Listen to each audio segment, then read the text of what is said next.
I've been traveling a lot this year, and it's been interesting to see where certain biases and how kind of the media shapes people's perspectives of the world in different places of in different parts of the world, and how you might have uh, the U.S. The right think is a certain way, and people are kind of acting and thinking about things in that groupthink way. But then in Europe, you've got kind of another perspective, and it's a big mess. But I think the good news is that the truth is kind of getting out there, and with the internet, with interconnectivity, thankfully Twitter is still, or X is still somewhat, free environment where people can there's kind of a free flow of information, so that's able to be maintained for now.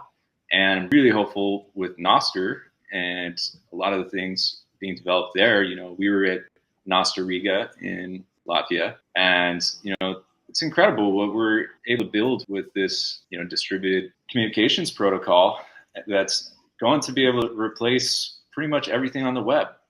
We're going to be able to host on distributed servers, and so there's going to be no way for them really to censor us. I think that the free flow of information and then Bitcoin connected to that is helping us to sift through the massive amount of information. So like the internet connects humans on a information level.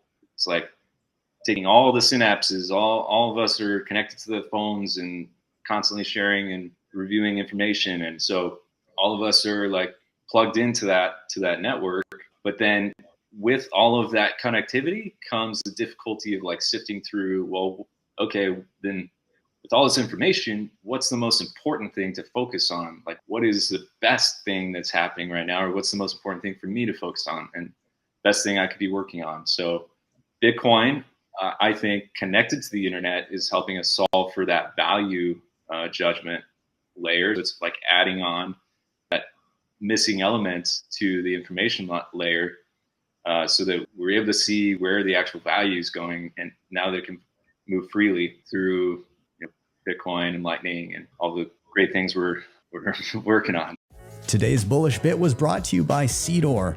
I personally use them to keep my seed phrase secure from anything life throws at me. Simple, secure, and built to last. You can check them out by scanning the QR code on the screen or clicking the link in the show notes down below.